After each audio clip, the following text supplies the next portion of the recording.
Jesus को ये मालूम था कि ये चेला मुझे पकड़वाएगा। आप इमेजिन करो जीसस क्राइस्ट का फोकस कितना ग्रेट था, कितना महान था कि सामने उनका कातिल बैठा है, पकड़वाने वाला बैठा है और जीसस ने अपना पेशेंस नहीं खोया। ये बात साबित होती है कि प्रभु यीशु मसीह का जो फोकस था, जो प्रभु यीशु मसीह का प्रेम था पिता के लिए, क्योंकि वो प्रार्थना कर स्पिरिट में कि पिता हो सकता है तो ये कटोरा टल जाए, लेकिन मेरी नहीं तेरी मर्जी पूरी हो।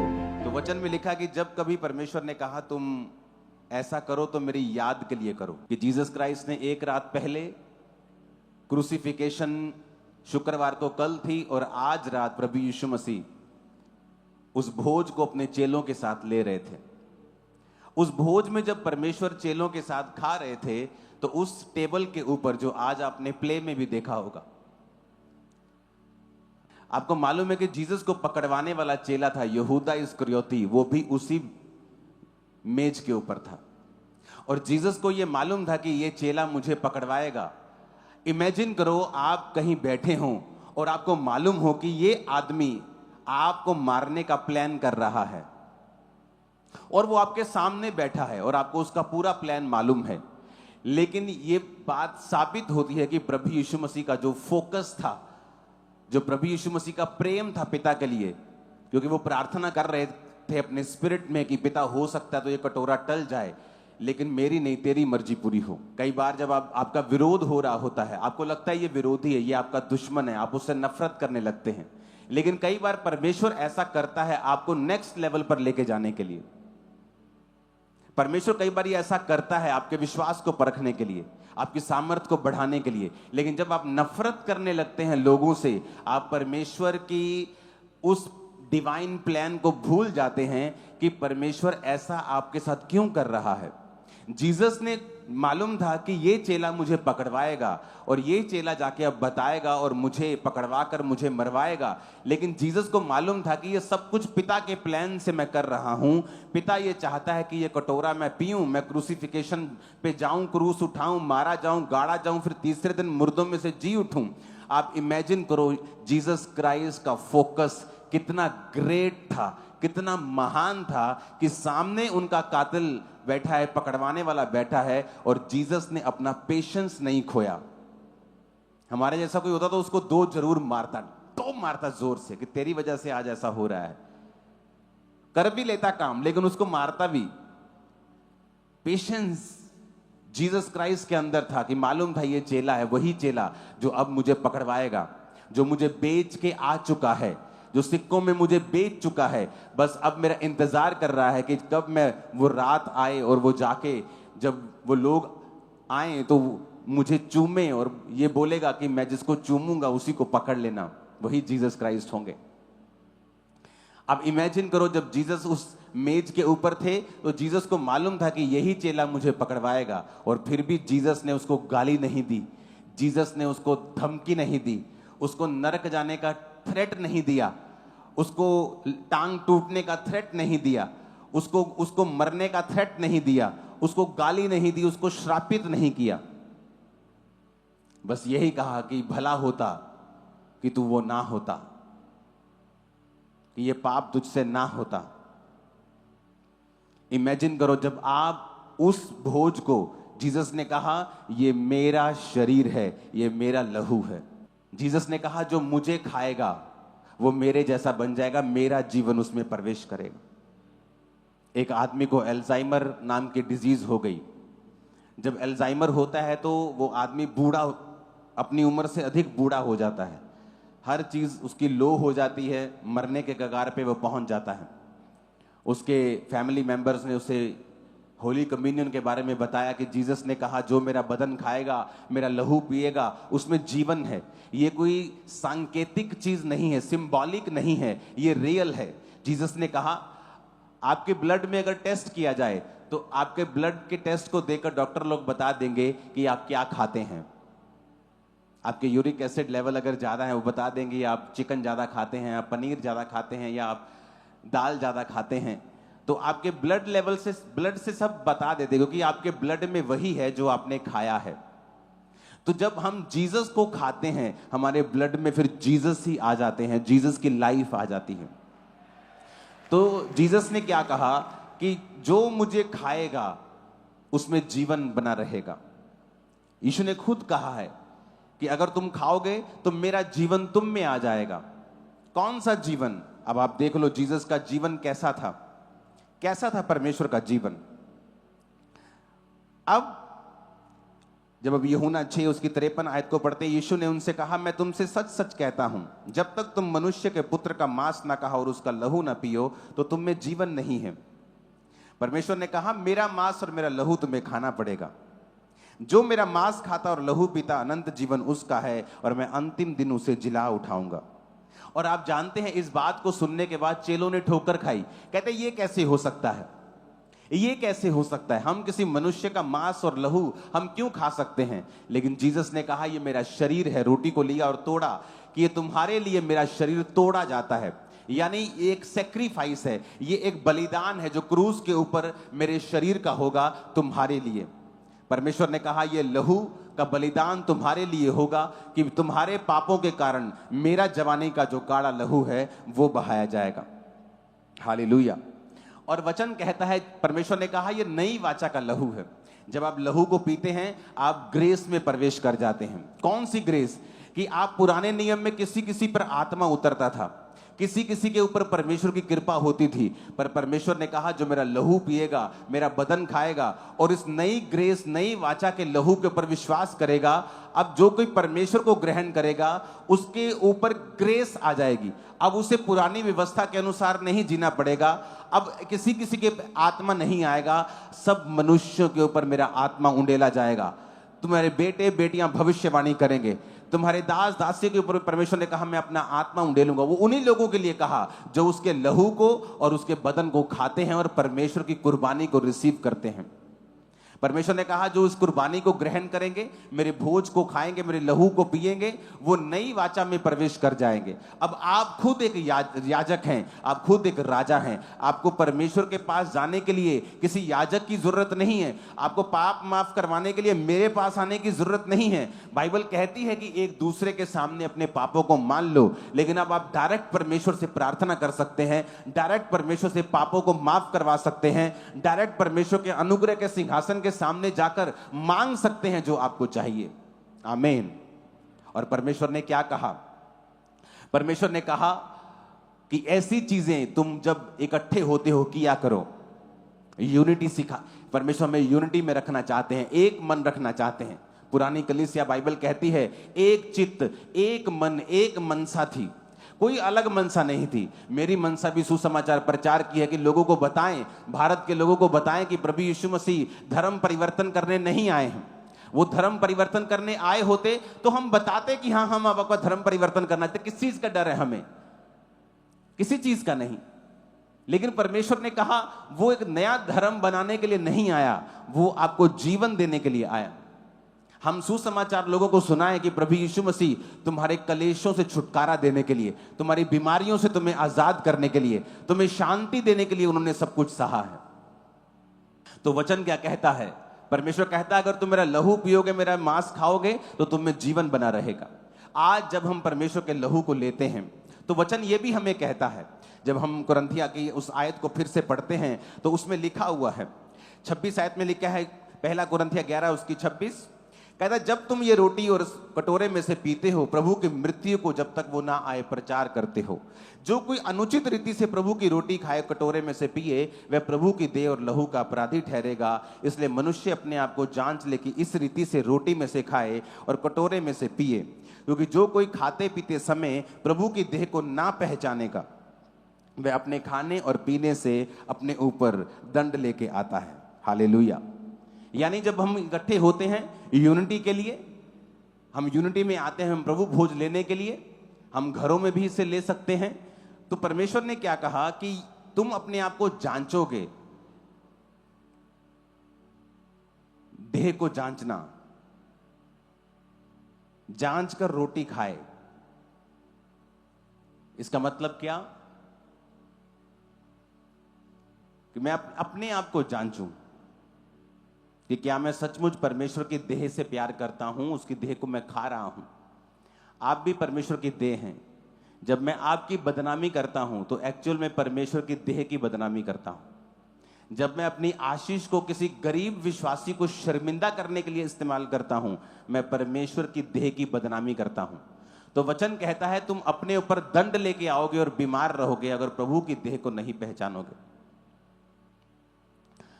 तो वचन कहता है जो कि प्रभु का देह खाएगा और लहू पिएगा उसमें जीवन होगा। यही वचन उसको दिया गया। जब अल्जाइमर नाम की डिजीज उसे हुई, वचन दिया गया कि परमेश्वर चाहता है कि तू चंगा हो। उसने लहू को बहाया, उसने तेरे लिए बदन दिया है। वो बदन और लहू को लेना शुरू हो गया। जब 3 दिन लगातार उसने घर बैठे परमेश्वर का बदन लिया और रोज लहू लिया, घर बैठा रहता था। कोई ऐसे पेशेंट चल नहीं सकते ज्यादा, वो लो होने शुरू होते हैं और मर जाते हैं। तो जब उसने बदन लिया, परमेश्वर ये तेरा शरीर है जो मेरे लिए तोड़ा गया, ये तूने इसीलिए तोड़ा कि मैं शारीरिक रूप से कमजोर ना रहूं। अगर परमेश्वर ने सिर्फ पाप माफ करवाने होते, वो सिर्फ लहू बहाता कि कोई आता और परमेश्वर को मारता कि उसका सारा लहू बह जाता। लेकिन वचन ये कहता है कि उसकी सुंदरता आदमियों के जैसे नहीं रह गई थी जब प्रभु यीशु मसीह को कोड़े मारे गए थे। उसका मुंह, उसकी पीठ, जब 39 कोड़े लगे थे तो एक एक कोड़े से 40-40, 50-50 ग्राम मांस बाहर आता था। तो बाइबल कहती है वो पहचान भी नहीं पा रहे थे कि ये वही प्रभु यीशु मसीह है। तो वचन कहता है उसने जानबूझ के उन कोड़ों को खाया ताकि हम शारीरिक रूप से स्वस्थ हो सकें और डिवाइन हीलिंग में चल सकें। जब भी शैतान आपके दिल में डाले कि परमेश्वर की इच्छा नहीं है कि तू चंगा हो, परमेश्वर की इच्छा है कि नए विश्वासियों को परमेश्वर चंगा करता है विश्वास में बनने के लिए, लेकिन पुराने विश्वासियों को वो हीलिंग देने में इतना नहीं सोचना चाहिए। नहीं नहीं नहीं, ऐसा नहीं है, ये शैतान की चाल है। परमेश्वर ने वो लहू इसीलिए बहाया, वो कोड़े इसीलिए खाए, वो कोड़े इसीलिए खाए, वो शरीर इसलिए तोड़ा कि तुम डिवाइन हेल्थ में भी चल सको। जब उसने 3 दिन वो लेता रहा, रोज बदन को लेता था, बोलता था प्रभु तेरे वचन में लिखा है ये शरीर तूने मेरे लिए तोड़ा, मैं इस शरीर को खाता हूं। जूस को लेता था, बोलता था परमेश्वर ये जूस नहीं तेरा लहू है जो तूने मेरे लिए बहाया। रोज वो उसे पीता था।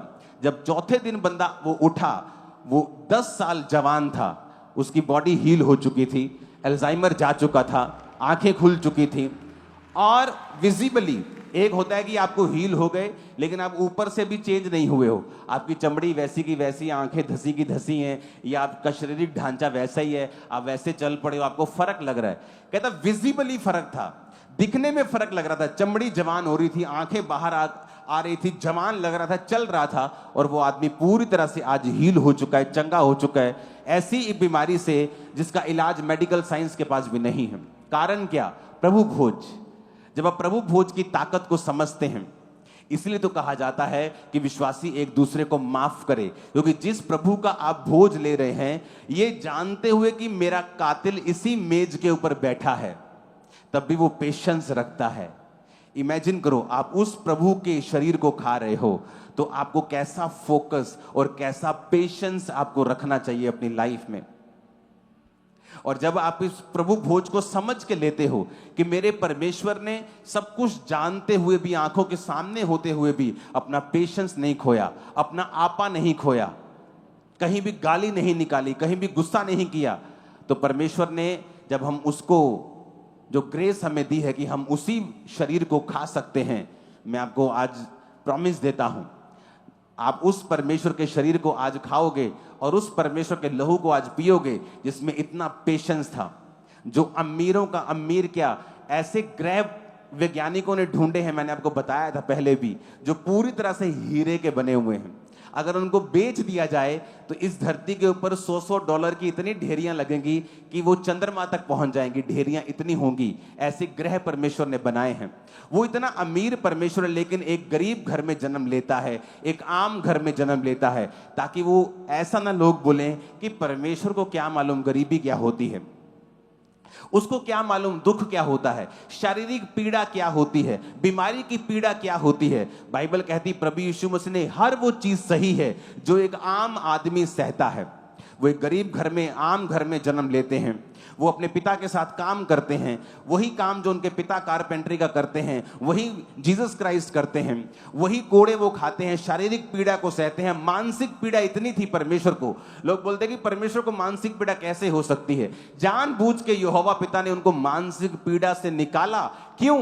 बाइबल कहती जब परमेश्वर गसमनी के बाग में थे तो वचन कहता है कि प्रभु कह रहे थे पिता हो सकता तो कटोरा टल जाए, और कुछ मूर्ख लोग जिनको बाइबल के बारे में पता नहीं कहते हैं कि ले वो तो आप कह रहे सी परमेश्वर ਨੂੰ, ਉਹ ਤਾਂ ਆਪ ਕਹਿੰਦਾ ਫਿਰਦਾ ਸੀ प्रभु जी, वो डरता सी परमेश्वर तक कि ऐसा ना होवे सलीबी मौत टल जाए।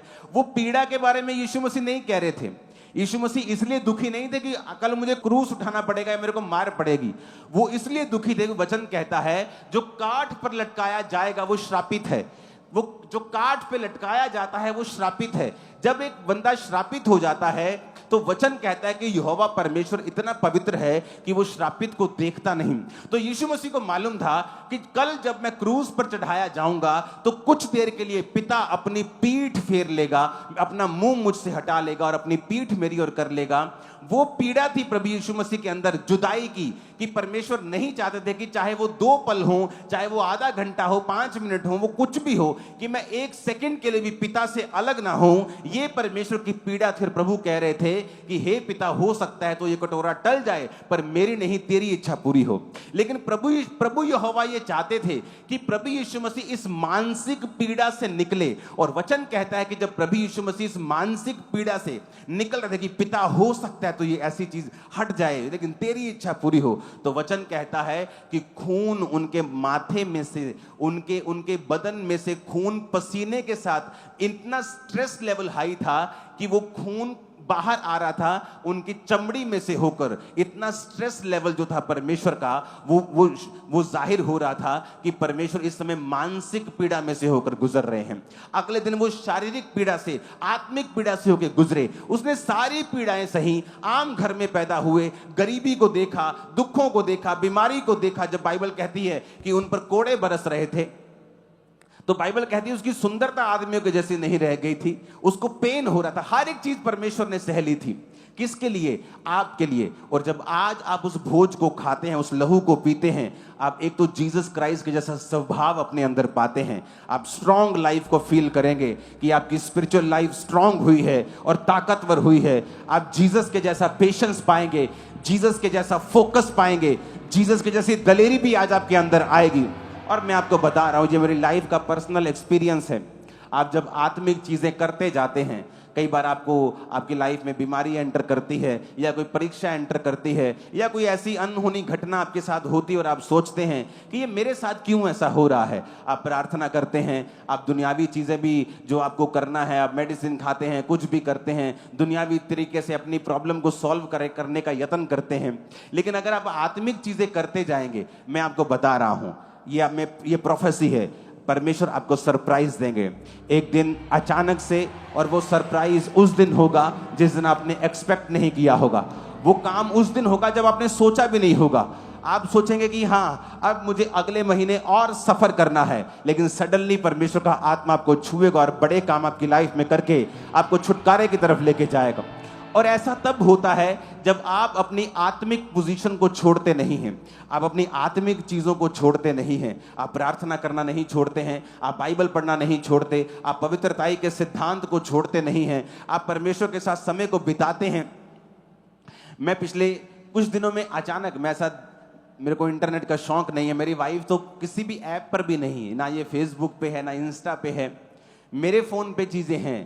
मैं अपनी मिनिस्ट्री का कुछ चेक कर लिया तो एक दिन मैं अपने फोन पे था और 4-5 मिलियनर बिलियनर लोग आए जो बहुत अमीर थे, उनकी इंटरव्यू हो रही थी, एक आदमी उनकी इंटरव्यू ले रहा था और सब में एक चीज कॉमन थी। सब कहते थे कि मैं जब 28 साल का था, मैं बाइबल पढ़ रहा था तो परमेश्वर ने मेरे से बात की बाइबल में से और तब से मेरी जिंदगी बदल गई। मैं ब्रिज के नीचे रहता था, आज मेरी हजारों करोड़ों की कंपनी है। सभी की लाइन सेम थी कि मैं बाइबल के साथ जुड़ा हुआ था, मैं परमेश्वर पर विश्वास करता था।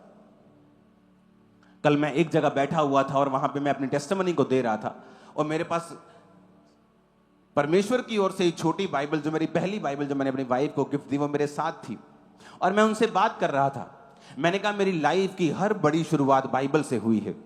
जब मैं मेंटली अपसेट के अटैक से निकल रहा था, तो मैं 15 मिनट की प्रार्थना करता था। मुझे अब याद नहीं 15 मिनट में 3 बार करता था, शायद 15 मिनट में 2-3 बार प्रार्थना करता था। और 15 मिनट में भी मैं अपनी घड़ी को, तब दूसरे मोबाइल होते थे, टाइम उन पे भी आता था, तो उन पर मैं 15 मिनट में भी 3-4 बार मोबाइल देख लेता था, कितने मिनट हो गए, कितने मिनट हो गए। तो इस तरह से मैं प्रार्थना करता था। और एक दिन जब मुझे अटैक होने लगते थे तो मुझे बाइबल पढ़ता था जब मैं, मेरे अटैक खत्म होते थे, क्योंकि उसका दवाई इलाज नहीं था। आप नशा कर ले, उसका इलाज नहीं था। तो मेरे जीवन में परमेश्वर ने शैतान को भी इस्तेमाल किया। जब मेरे को अटैक होता था दुष्ट आत्मा का, तो मैं बाइबल पढ़ता था और सिर पे अनॉइंटिंग ऑयल लगा के अपनी छत पे चला जाता था, बाइबल पढ़ता था 3-3 घंटे, 6-6 घंटे। उस वजह से मेरे को पूरा नया नियम याद हो गया था। कोई भी विश्वासी अगर मेरे पास आता था, मैं जब मैं पास्टर के पास अपने जाता था और कोई विश्वासी किसी के पास विजिट होती थी, तो मेरे को बाइबल रटी हुई थी, वो कोई भी चीज बोलता था तो मैं झट से बाइबल निकाल लेता था कि तेरे बारे में परमेश्वर का वचन ये कहता है। तो इतना परमेश्वर ने मुझे, इसलिए नहीं कि मैं प्रभु से बहुत प्यार करता था, इसलिए कि परमेश्वर ने मुझे ऐसी सिचुएशन में डाल दिया कि मुझे बाइबल पढ़नी पड़ती थी, नहीं तो मेरे मेंटली अपसेट के अटैक खत्म नहीं होते थे। तो उनमें मैंने क्या सीखा, एक दिन मैं जब बाइबल पढ़ रहा था तो परमेश्वर का वचन आया, हे मेरे प्रिय भाइयों, हियाव बांधो, दृढ़ रहो, क्योंकि तुम जानते हो कि मसीह में की गई मेहनत व्यर्थ नहीं। मुझे लगा परमेश्वर ने मुझसे बात की है। अगर मैं चाहता हूं कि मैं मेंटली अपसेट के अटैक से फ्री हो जाऊं, मैं इस बीमारी से आजाद हो जाऊं, तो मेरी मेहनत नहीं, शायद प्रभु ये चाहता है कि मैं मेहनत करूं। तब मेरे रोजे रखने स्टार्ट किए, 40 रोजे स्टार्ट किए, फिर 40 खत्म, फिर 40, फिर 40, एक साल में 5-5 बार 40-40 रोजे रखे। और परमेश्वर का दास मेरे सपने में आके मुझे कहता है, तेरा जो डिप्रेशन है इसके विषय में परमेश्वर से दिल खोल के प्रार्थना कर। यानी जिस चीज का तुझे डिप्रेशन है उसको शब्दों में बोल कर, कि तेरे दिमाग में क्या आता है उस चीज को शब्दों में बोल बोल कर परमेश्वर के सामने प्रार्थना कर, तेरा डिप्रेशन जो है वो खत्म हो जाएगा। और वो दिन था और आज दिन है, 20 साल हो चुके हैं, वो चीज वापिस कभी नहीं आई मेरी लाइफ में। लेकिन वो कैसे हुआ? सारे मिलियनेयर्स बिलियनेयर्स बता रहे थे बाइबल, वचन, फेथ। आज विश्वासी बाइबल के साथ जुड़ा हुआ नहीं है। क्रिश्चियन बंदे को लगता है मैंने बाइबल पढ़ी हुई है, विश्वासी को लगता है मैं नया नियम पढ़ूंगा। नहीं, ऐसा नहीं है। अगर आप बाइबल के साथ अटैच्ड हो और उसको रेगुलर पढ़ते हो, कोई पता नहीं कौन सा वचन किस दिन जीवित हो जाएगा। आप जानते, कई बार अगर मैं अपनी, ये चीज आपको शायद समझ आए चाहे ना आए, कुछ चीजें डीप हैं। अगर मैं एक बाइबल को पढ़ूं तो शायद आप ये बात नहीं जानते कि जो मैं पढ़ रहा हूं उस वचन को जीवित कर सकता हूं अगर आपके अंदर पवित्र आत्मा है तो। शायद आप ये बात ना समझें कि वचन तो जीवित ही है, लेकिन मैं आपको कुछ और कह रहा हूं। आप उसे व्यक्तिगत बना सकते हैं। एक वचन लिखा है कि परमेश्वर ने कहा धर्मी का वंश बचाया जाएगा, लेकिन अगर आपके अंदर पवित्र आत्मा है, आप प्रभु की प्रेजेंस में हैं, और अगर आप वो वचन पढ़ लें, उसे व्यक्तिगत बना लें, आप जीवित कर सकते हैं और एक बच्चा पा सकते हैं परमेश्वर से। मेरी बात समझ आ रही है कि नहीं? जीवित कर सकते हैं आप वर्ड को।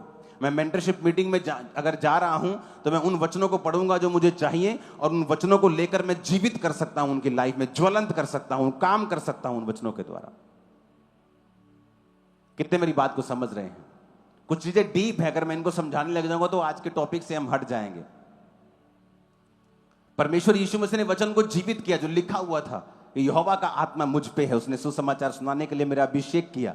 लेकिन जब जीसस ने पढ़ा, वो जीवित हो गया, व्यक्तिगत हो गया और जीसस के लिए हो गया। विश्वासी जो है, जो अगर वचन के साथ जुड़ा हुआ नहीं है, तो उसे बहुत सी चीजें मिलती नहीं। क्यों? क्योंकि अगर आप वचन के साथ जुड़े हुए होंगे, कोई पता नहीं कौन सा वचन आपके दिल में हिट कर जाए। जीसस के वचन में लिखा है,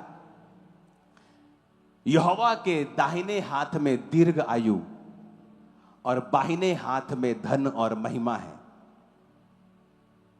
अगर एक विश्वासी इसे पढ़े जो गरीब है, जो गरीबी के श्राप से निकल रहा है, भाई साहब, आप परमेश्वर के नाक में दम कर दोगे इस वचन से।